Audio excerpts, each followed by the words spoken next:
پل صراط کیا ہے؟ روایت میں آتا ہے کہ جس روز اللہ کے حکم سے زمین و آسمان کے اطوار بدل دیے جائیں گے، اس روز صرف 3 مقام ہوں گے، ایک جنت، ایک جہنم، اور جہنم کے اوپر سے گزرتا ہوا پل صراط۔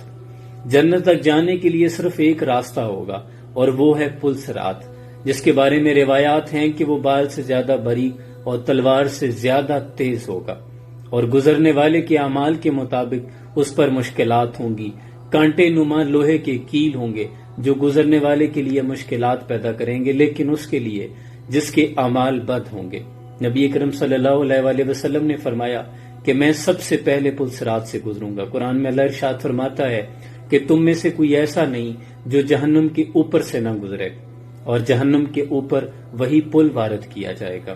ہر شخص کے گناہ اس کے جسم کے پیچھے مجسم ایک بھاری وزن کی مانند ہوں گے۔ پل صراط سے گزرتے ہوئے جس کے گناہ، جس کی بدعمالیاں زیادہ ہوں گی، اس کی رفتار اتنی ہی سست ہوگی۔ اس پل کے نیچے دہکتی ہوئی تاریکیوں میں ایک جہنم ہوگی جو گھڑے میں ہوگی، اور انسان اپنے سامنے بہت سے لوگوں کو اس گھڑے میں گرتا ہوا دیکھے گا، اور وہ بہت ہولناک دن ہوگا۔ سب سے برق رفتاری سے جو شخص پل صراط سے گزرے گا، وہ شخص جو اللہ کی رضا پہ راضی رہا اور اس کی زبان اللہ کے ذکر سے تر رہی۔ سب سے آخر پہ جو شخص گزرے گا، وہ پیٹ کے بل گھسٹ گھسٹ کے گزر رہا ہوگا، اور انتہائی تکلیف میں اللہ سے عرض کرے گا، فریاد کرے گا کہ میرے مالک، میں سب سے آخر پہ کیوں آیا ہوں؟ تو اللہ فرمائے گا، میں نے تجھے نہیں روکا تھا، یہ تیری بدعمالیاں تھی جنہوں نے تجھے ابھی تک روک رکھا تھا۔ اور وہ کتنا ہولناک دن ہوگا کہ انسان اپنے سامنے اپنے والدین کو وہاں سے گزرتا دیکھے گا لیکن فکر نہیں کرے گا۔ عائشہ صدیقہ رضی اللہ تعالیٰ عنہ اس روز کے بارے میں سوچ کر ایک روز رونے لگی، تو مصطفیٰ کریم آقا صلی اللہ علیہ وآلہ وسلم نے پوچھا، عائشہ کیوں روئی؟ تو عرض کرتی ہیں، یا رسول اللہ، مجھے قیامت یاد آ گئی، کیا ہم اس روز اپنے والدین کے بارے میں فکر مند نہیں ہوں گے؟ تو اس پر اللہ کے رسول نے فرمایا کہ عائشہ، 3 مقام ایسے ہیں جس وقت انسان کسی کی فکر نہیں کرے گا۔ ایک، جب اس کا اعمال نامہ کھولا جائے گا، جب اس کے اعمال نامے تولے جائیں گے، اور جب وہ پل صراط سے گزر رہا ہوگا۔ یہ وہ ہولناک دن ہے کہ انسان صرف اور صرف ایک کیفیت میں مبتلا ہوگا، نفسی نفسی، صرف اپنے نفس کے بارے میں اپنے رب سے التجا کر رہا ہوگا۔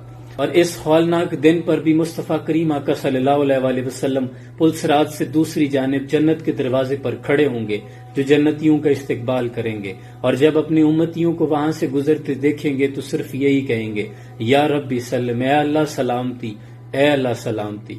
آج اس نبی پر بے حد درود پڑھا کریں، کیونکہ وہی ہیں جو اس روز ہمارے بارے میں فکر مند ہوں گے۔ جس کے گناہ جتنے وزنی ہوں گے، وہ اس گناہ کی وجہ سے، ان کے وزن کی وجہ سے جہنم کی جانب گر رہا ہوگا، اور اپنے سامنے کئی لوگوں کو گرتے دیکھے گا جن کی چیخو پکار سے اور جہنم کے نیچے اٹھتے ہوئے شعلے اس پل صراط کی ہیبت کو اور بڑھا دیں گے۔ ہم اس دنیا میں اس قدر مگن ہیں، اس کی رنگینیوں میں اتنا گم ہیں کہ ہمیں اس دن کے بارے میں ذرا بھی فکر نہیں ہے، جس کے بارے میں اللہ فرماتا ہے کہ وہ جہنم جو شک کرنے والوں کے لیے کھول کے سامنے رکھ دی جائے گی، وہ لوگ جو اس میں شک کرتے تھے، اور وہ دن آ کے رہے گا۔ حضرت شیخ سعدی شیرازی رحمۃ اللہ علیہ ایک جنازہ پڑھ کے فارغ ہوئے، آپ اس دفنائے جانے والے شخص کی قبر پہ کھڑے ہو گئے، قریب ایک نوجوان کھڑا تھا۔ آپ نے اس سے پوچھا کہ تمہارے خیال میں اگر اس شخص کو دوبارہ موقع ملے اس زندگی میں دوبارہ آنے کا تو یہ کیا کرے گا؟ تو وہ نوجوان فوراً سے کہہ اٹھا کہ حضرت، یہ تو پھر کوئی گناہ نہیں کرے گا، یہ تو صرف اللہ اللہ کرے گا، صدقہ و خیرات کرے گا، یہ تو سیدھا یہاں سے مسجد میں جائے گا اور سر بسجدہ ہوگا۔ تو شیخ سعدی شیرازی نے فرمایا کہ اس کے پاس تو وقت نہیں، تم ضرور کر لینا، آج ہمارے پاس وقت ہے۔ اللہ کریم سے دعا ہے کہ اللہ اس روز کی سختیوں سے ہر مسلمان، ہر امتی مصطفیٰ صلی اللہ علیہ وآلہ وسلم کو اپنی رحمت کے سائے میں جگہ عطا فرمائے، اور ہمیں عمل